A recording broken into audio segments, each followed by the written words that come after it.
Okay, so let me ask you this. Do you not have kind of throwaway activities you do in leisure time? Like, wouldn't this argument against video games, wouldn't it be applicable to, say, somebody who likes to use adult coloring books? You know what I mean? Like some activity that they enjoy, they sort of have blocked off an hour a day of this, some sort of leisure activity that's kind of pointless, but they get something out of it. It enriches their life. It makes them feel good for an hour. Let's say you rent an apartment and you have a roommate, somebody you don't know very well. And then every so often you get up to go to the bathroom in the middle of the night and you see them sitting there at the kitchen counter at 2:00 in the morning, filling in adult coloring books. Okay, you so go to the bathroom. It's the addictiveness. Then. No. But I mean, just think about it. What would your opinion be of your roommate? Like, bro, what is wrong with you? You're staying up till 2 a.m. And then maybe you go to sleep and you wake up to have breakfast. Like you wake up early because that's your job. You wake up at 6 a.m. And like, did you go to sleep last night? You seem to still be sitting there working on that comic book. Now, I don't know if anyone in the universe, like, I don't know if there's one person out of 300 million, 400 million in the United States and Canada who actually has this problem with adult coloring books. That would seem to me an incredibly rare thing. We all know it's common with video games. Like most people in this audience, they know what it's like to stay up till 2 a.m. playing a video game. And they may know what it's like to stay up till 6 a.m. or to find their room. Like this is common. This is widespread. Not everyone can research the cure for cancer. Not everyone can live a life as exciting as mine. I went to Cambodia and did humanitarian work. I did research. My life is interesting in different ways. I get that. But like my perspective is you still matter. I still care about you. I still care about what you could be doing productively with those 3 hours a day. I don't accept the notion that you have zero creativity, zero potential, whether that's politically or otherwise, to make the world a better place, zero artistic potential, what have you. I really believe that you can do something better with those 3 hours a day. And if you don't believe it, what do you think of yourself? I mean, really, people like to disrespect my crew, but the fact is that you know my name and I don't know you. I don't know if you're going to have grandkids, but if you do, your grandkids will ask you, what did you do in the year 2020? This is one of those years. It's been such a crazy year. It'll come up, whether your children or grandkids, someday, they'll go, oh, what happened during the great riots of 2020, the great fire of 2020? And I'll say I was sitting in this room talking to people on the internet, right, doing nothing. And your grandkids maybe can watch those videos too. But it's good to have you back. We're live, folks, and people in the chat are wondering. Yes, this is live. And we're here. We're going to talk about a lot of stuff. We had a conversation last week. Covered some things. I had a bunch of other things I wanted to talk about, so we set up round 2. Yeah, so we're going to get into a bunch of stuff. So I want to start on something that's kind of relevant to the platform that we're on here. Now, as you probably know, Twitch is largely a gaming platform. It's kind of changed more recently, but the core Twitch community is really connected to gaming, and that's kind of how this whole thing started.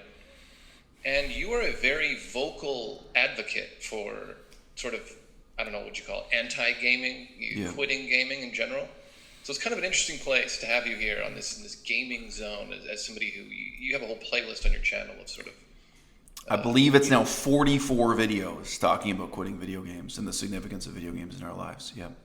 There we go. 44 videos about video games, a lot of them sort of urging the viewer to quit video games. And I would say within the last, say, 2 or 3 years, maybe the majority of the fan mail I get. I mean, it's hard to say. I get fan mail of many different kinds, but a lot of the fan mail, I don't know if it's 30% or what, with people writing in to say that I changed their lives, it has to do with video games.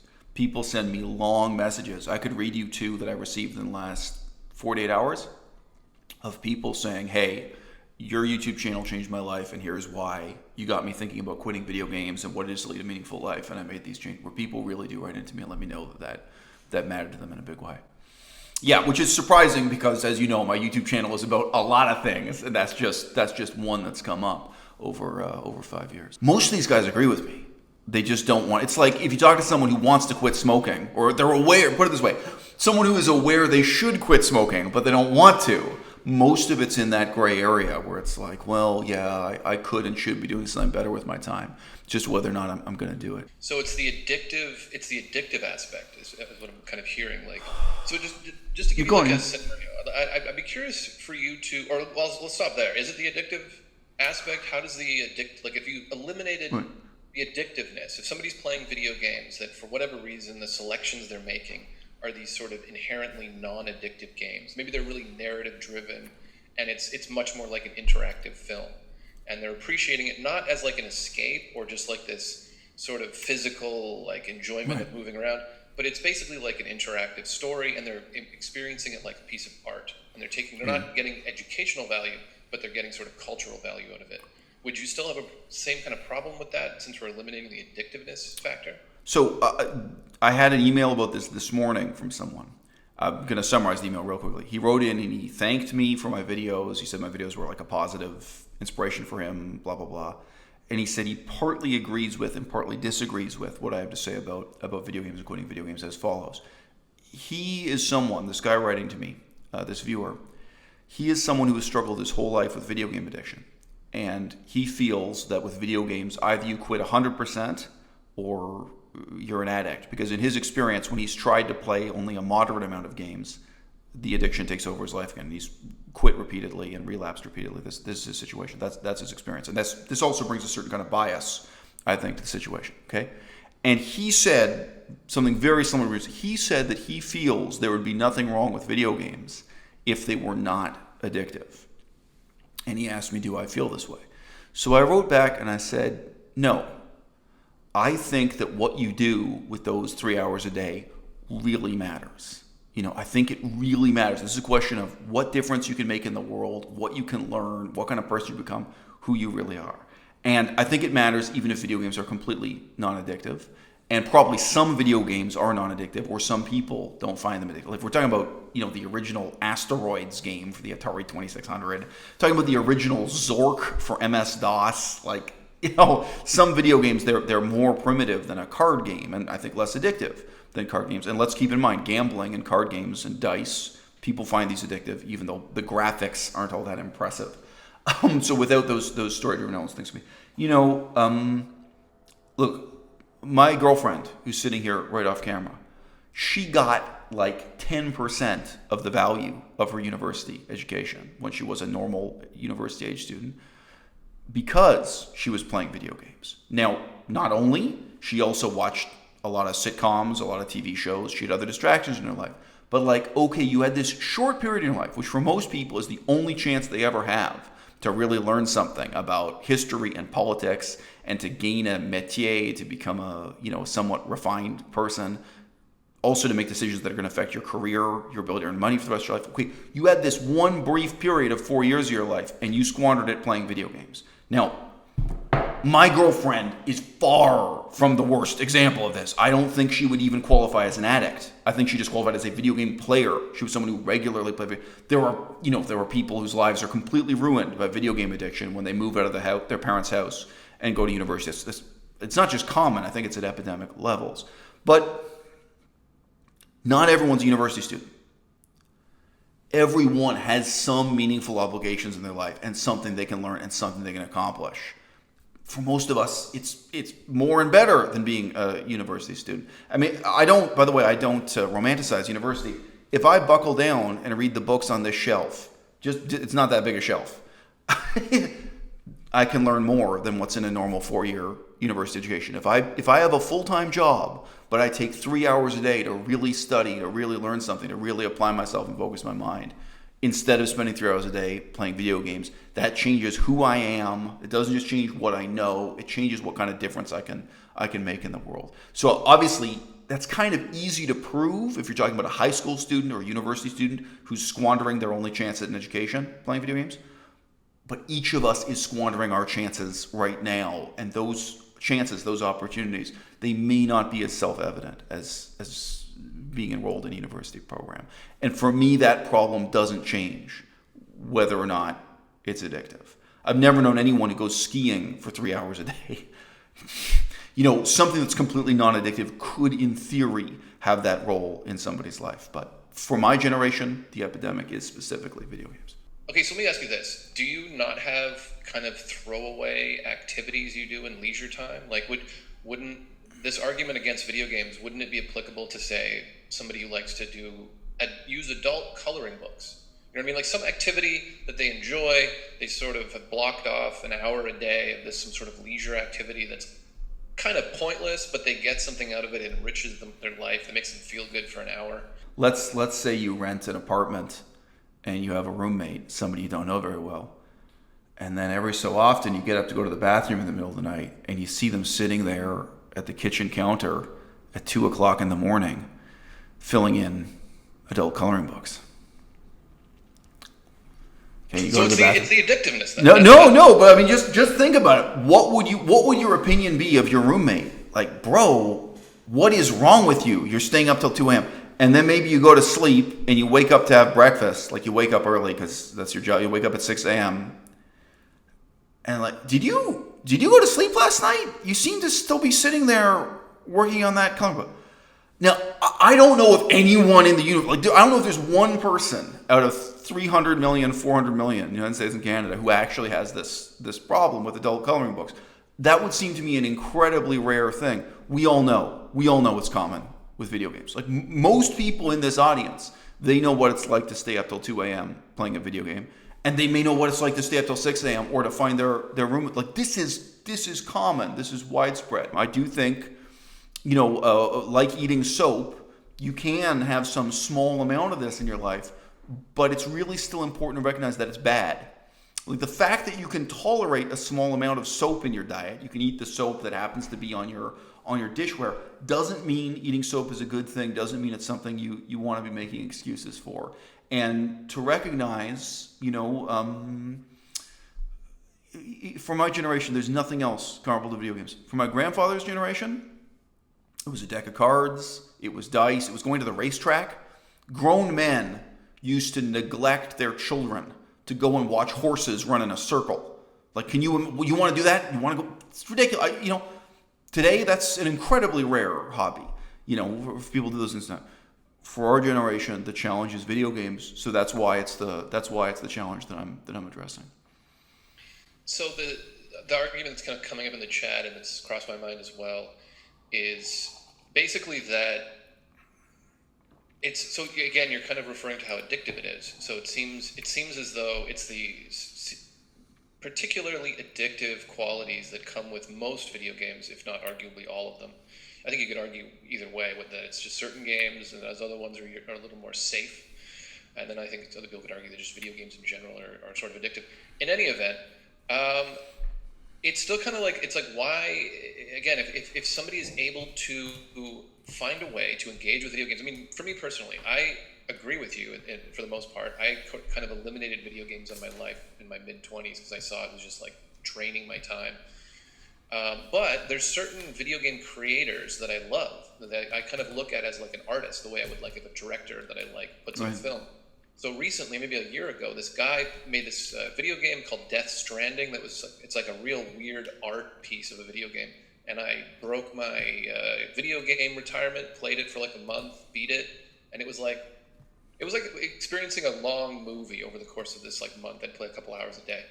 And, I haven't played anything since. And it was just like this one-off experience where I just like wanted to enjoy this piece of video game art. And I don't think it impacted my life in a negative way. So do you think that, do you leave wiggle room for stuff like that, where somebody kind of thinks it through and tries to protect themselves from the counterproductive qualities, the addictive qualities, and tries to engage with video games more as like art? Or do you still see problems in that approach? Right. So I pretty much reject the category of leisure and the concept of leisure. I look at all the things in our life as educational, even if they're just barely educational. So with a mainstream video game like this, I'm sorry, I don't know the number for Death Stranding, but for something like a Zelda game, you're normally talking about 200 hours. So I'm sorry, if Death Stranding is only 40 hours. No, it was long. It was something like 100 hours or something. Okay, yeah. So, I mean, most of the big mainstream AAA titles, 100 hours, 200 hours. People complain if a game is only 40 hours. How many hours would it take out of your life to go to Egypt and see the pyramids. Not terribly meaningful. Like, that's not the same as learning Latin or learning Chinese or studying the history of the French Revolution. Like, it's not going to change your life. You could go to Egypt and see the pyramids. And you know what? The amount of time we're talking about is so great. You could even include the number of hours you spent working at Starbucks, earning $15 an hour to save the money to go to Egypt. And you could look at how many hours that was. And I admit, Egypt's far away, it's expensive. Wherever you're watching this, wherever you're living, if you live in England, there's some museum you could have gone to in England. Now, going to a museum, it's leisure, it's education, it's not hard work. It's not like sitting down and focusing your mind to study Chinese or study history or study to get your degree as a registered accountant or something, get some kind of credential. But when you're really looking at what you do with your life as educational, again, whether you like it or not, right? Okay, to give an example, like, let's raise the stakes a little. Sleeping with prostitutes. I'm not going to deny that sleeping with prostitutes could be enjoyable, could also be horrifying, frankly. Leave that aside. But, when I have known men who got accustomed to sleeping with prostitutes, that was a habit they took on, it changes who they are. And it's not shallow. Like, on a profound level, over time, over years of making these compromises and getting used to this, and that becomes part of who they are. It shapes and reshapes who they are in a manner that I find, frankly, kind of terrifying, right? And you could totally say, hey, it's just a hobby. And it's way less than 200 hours. Nobody's wealthy enough to, be spending 200 hours with prostitutes. But, even if they have the money, it's only a few hours here and there. And you say, wow, this has really changed who he is. This has changed, of course, how he sees women, his relations with women. It's changed him, his ethical character in a lot of ways. I do really think there's an important argument to look at how you're spending your time, if it's 200 hours playing Zelda or 100 hours playing Death Stranding, and to look at, this is who I am, this is how I'm training my mind, this is who I'm training myself to be. And, no, not everything can be compared to finding the cure for cancer. Not everything can be compared to studying Chinese. It's true. But yeah, you could have gotten up and walked around a museum. You could have gone to Egypt. You could, there are a lot of things you could do that most people would perceive as leisure or enjoyable. But I think there's both the sense in which they would make you a better person in some subtle way. And then, again, whether you're talking about prostitution or playing video games, I think there's a really profound sort of corruption that creeps in. I think there's an important sense in which these particular habits are, with time, eroding your moral character. So why, I know from your videos you've watched Game of Thrones. Yes, right? Yeah. So why is you watching Game of Thrones different than somebody who's able to, let's say, holistically juggle their video game consumption in a way where it's really this same amount of time? They find some game, they spend an hour, it de-stresses them, they keep it to an hour every couple days, something like that. Why is that bit of cultural absorption that you experienced through Game of Thrones different than somebody else spending the exact same amount of time, except on a similarly narrative, artistic oriented video game? So Game of Thrones, I think that was, let's say, 10 hours per year. I'm sorry, I think some years they had 12 episodes and some years they had 8 episodes. So 12 hours per year, not per month, per year. If I met someone, and I think it was, what was it, spread over then 8 years or something, right? It was 7 or 8 years, the show. Okay, 12 hours per year, that's your video game habit. I agree, that's not going to be a problem. It's not going to impact your life. And, the other difference is with some of these activities that I do that people may think waste time is, of course, whether or not you're doing something else with it simultaneously. Like, I can listen to the news while lifting weights at the gym. I don't think I have a news habit. I don't think I have a gym habit either. Sure. All these things can be evaluated in this way. But what are you evaluating? Question is, what kind of person do you want to be? And now, what are you willing to do to make it happen? There's certainly some people in the chat that don't seem... we getting mixed bag in the chat. But anyway. Yeah, no, and this is Twitch. I mean, I know I'm coming into their space, and that's cool. Not everyone can be a medical doctor. Not everyone can research the cure for cancer. Not everyone can live a life as exciting as mine. I went to Cambodia and did humanitarian work. I did research. My life is interesting in different ways. I get that. But my perspective is you still matter. I still care about you. I still care about what you could be doing productively with those 3 hours a day. I don't accept the notion that you have zero creativity, zero potential, whether that's politically or otherwise, to make the world a better place, zero artistic potential, what have you. I really believe that you can do something better with those 3 hours a day. And if you don't believe it, what do you think of yourself? How low is your self-esteem? How low is your opinion of yourself if you really don't believe you have something better to do? Some aspiration, some ambition, some potential, something you could do with 3 hours a day or 20 hours a week or whatever it is it adds up to with video games. Because I get it. I had a friend who got laid out in the hospital. He was totally bedridden ill, and they had him on these drugs, painkillers. They rewired his jaw so he couldn't even talk. And, he played video. He couldn't stand up. He couldn't go to the bathroom. He couldn't talk. And, while he's doing that, he's playing video games. Okay. But then at some point, after he's recovered, right? It's a relatively short time that he's that, bedridden. Okay, look, dude, you've got to get over this. You've gotten a little bit too comfortable with spending so many hours a day playing video games. You got to, look, dude, you got to get off the drugs. You got to get off the painkillers. You got to stop making excuses. You got to get some aspiration and ambition to do something with your life.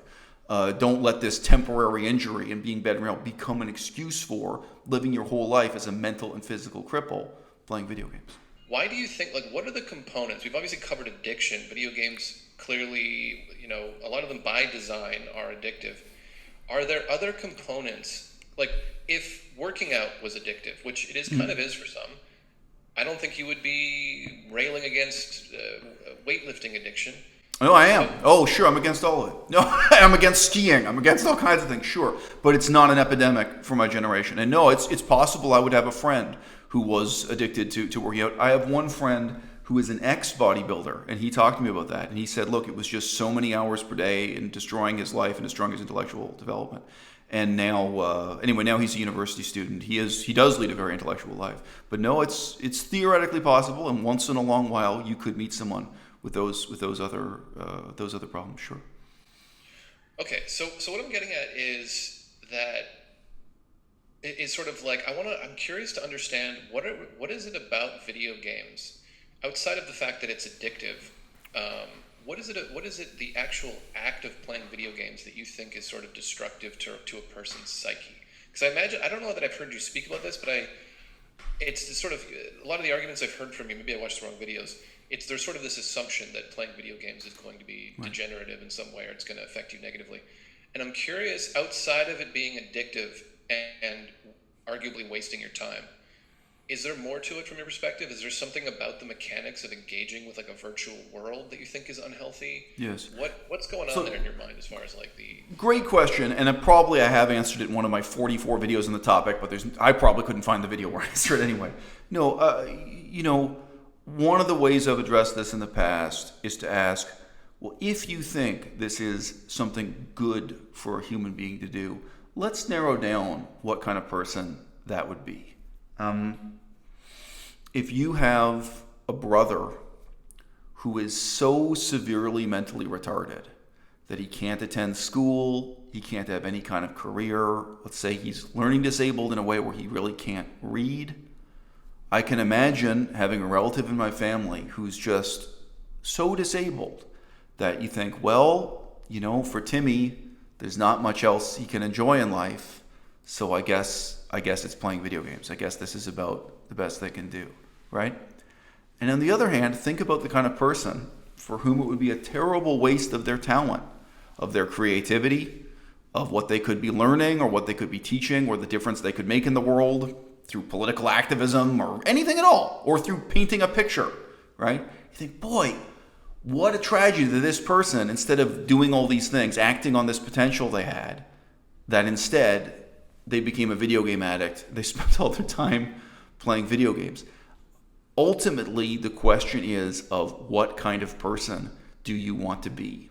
And to recognize that what you do in your so-called leisure time, which I would just call time, what you do with your time, that is making you into that person. That's who you're going to become. You are training yourself. You are educating yourself all the time. I just mentioned, I had a guy writing to me the other day asking about becoming a lawyer. I think he's pretty much made up his mind. He's going to go to law school. If you think about the education you undergo, the change of your character, the way you're going to change and become a different person after so many years in law school, right? That also has to be thought about seriously. I signed up to join the Army at one point.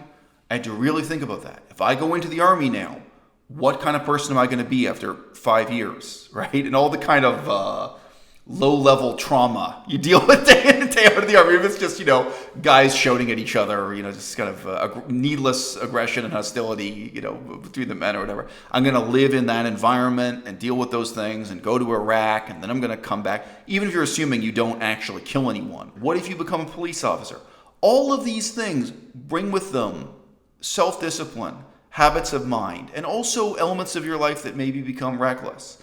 Maybe forms of self-indulgence and recklessness you get into to try to balance or compensate for the strain, the stress, the self-discipline. Sure, everything can be evaluated the same way that I'm evaluating video games. If you quit video games, how is it possible that you were going to replace those 3 hours of your time with something worse, with something that's more detrimental to your character? I've had people writing in to ask me, I've had people writing in and claiming that if they quit video games, they're going to do something way worse. I'm like, try me. What is this worst thing you're going to do? Like if somebody says to me, I've never had this happen. If someone says to me they would love to get on a vegan diet, but they're afraid that if they quit eating, pork rinds and bacon and hot dogs, that they're just going to eat something even worse for their health. It's like, really? What is it? I mean, it's possible. It's possible you have a vegan diet. You just buy a bag of sugar and you sit there with a spoon eating sugar straight out of the bag. Like, it's possible that, but what is it you think?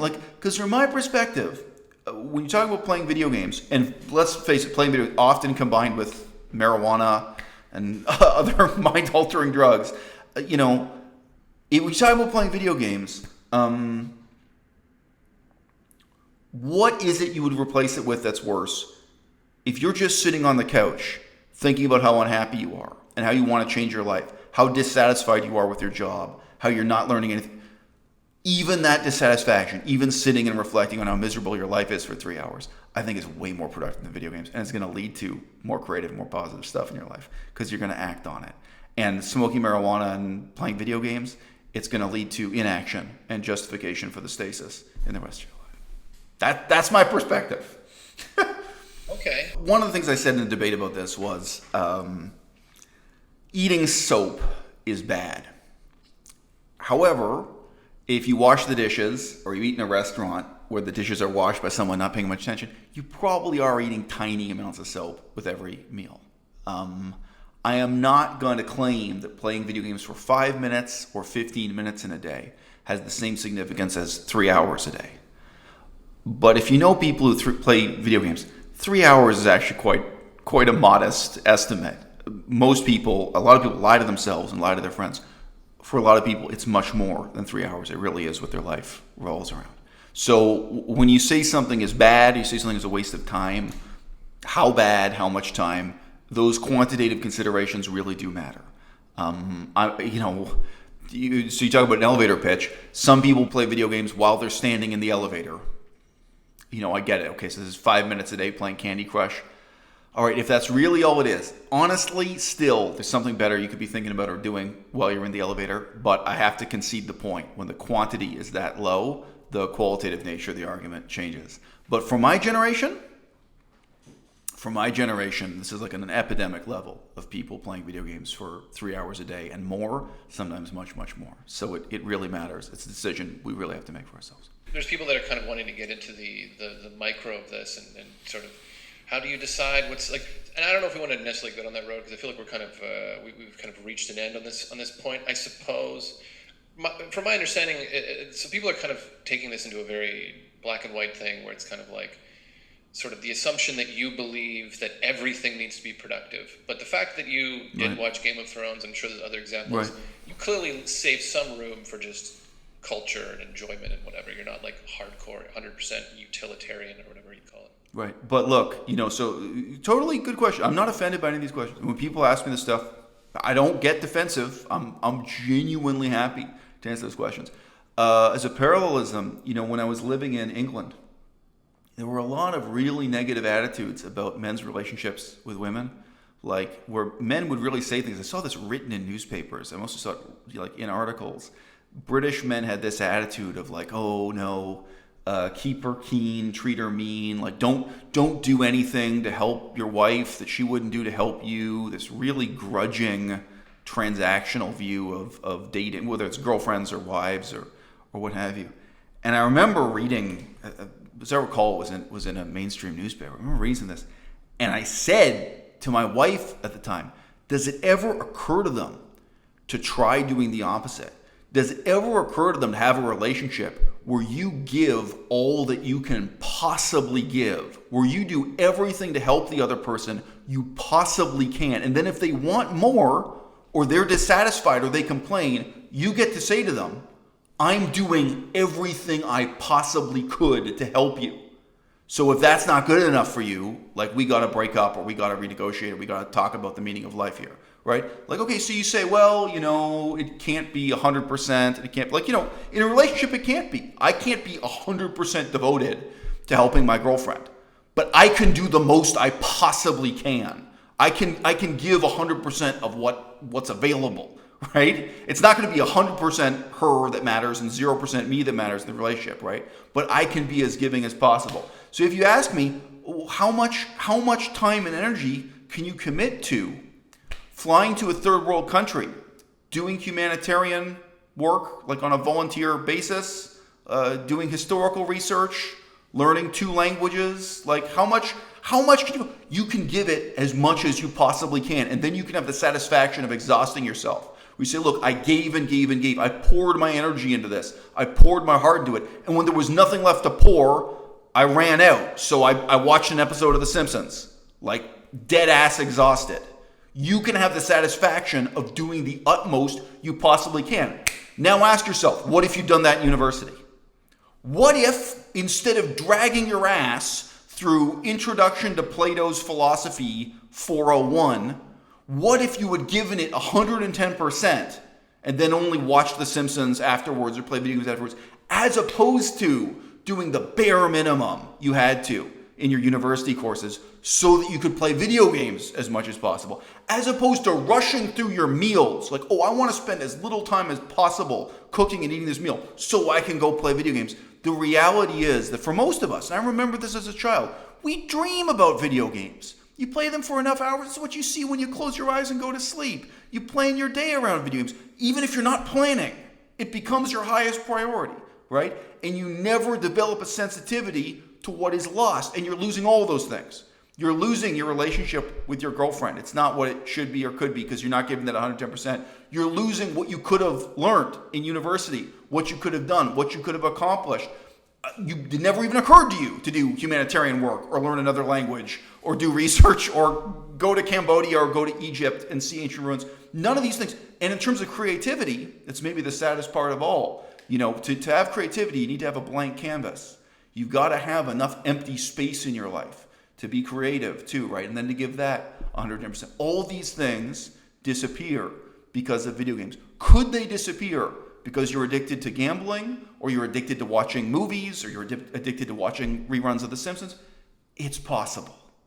But keeping it all the way real, for my generation in 2020, this is the epidemic of our times. This is ruining people's lives, and it draws people into a shallow, meaningless life of short-term thinking and childlike self-indulgence. All right. So, and a lot of people in the chat are kind of, I guess,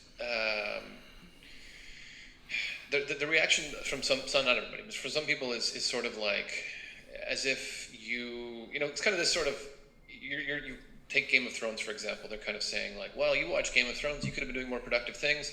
I think what I'm understanding from hearing you talk about this more is that you aren't taking it to those extremes. You do have room, you do reserve room for relaxation, entertainment, and all these things.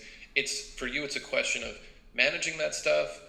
Look, I've had times in my life where I worked so hard that I broke down weeping from the stress. I can remember waking up before 6 a.m. to study Cambodian as a language and cracking up. I can remember waking up around 6 a.m. to study Chinese for 3 hours before I took the bus to university to study Chinese. Like, I've had times in my life where I'm extremely hardworking and pushing myself to that ragged edge of exhaustion for whatever it is I want to accomplish in my life. I know what it's like to give 110% to caring for a newborn infant. Like when my daughter, the first 1 year of my daughter's life, I was a stay-at-home parent for, right? And by the way, with the little bits of time I had, I read really meaningful books. I read Herodotus, I read Thucydides. These are ancient Greek authors. I did actually get a little bit of reading done when my daughter was napping. She'd wake up, you take care of her. Like there are all kinds of different things in my life. I have the experience of giving 110%. And by the way, when I came up with and wrote and illustrated a storybook for my daughter, this kind of thing, there are creative things also where you give it 110%. You see, okay, do you think for 1 minute I look back at those times in my life, the most stressful times where I was pushing it to the extreme? Even though, by the way, today I can barely speak like in a complete sentence in Cambodian. Like I've forgotten that. I've studied, like it was a total waste studying Cambodian in many ways, by the way. A lot of those things, like in a sense, I do regret them. Okay. Do you think I look back at that and regret that I didn't own an Xbox 360 at that time, that I didn't own a PlayStation 3, that I missed out on those video games? Who's really missing out here? A lot of these people know you were alive during the same years I was alive, but you were playing Xbox 360. I don't wish I'd spent one moment playing Xbox or PlayStation instead of caring for my daughter, instead of studying Cambodian, instead of pursuing those things and doing the most I could possibly do. Exhaustion is real, and I hope everyone in this audience knows both the joy and the misery of exhausting themselves, not because they have a boss or an overseer breathing down their neck, right? Like not because they're like in the military and they're being bossed around, but because they're really motivated, and maybe motivated partly to accomplish something, yes, but that you're also motivated to be a better person, that you're motivated about what you're going to learn and who you're going to become by doing this thing, by doing this hard work. Because the outcomes, they aren't all external in the outside world, right? Like I became the kind of person who went to Cambodia and did that and had that experience. The ultimate benefit is that I get to wake up in the morning and be me instead of waking up and being some loser who just stayed in Toronto and played the whole generation of games that came out for PlayStation, Xbox 360.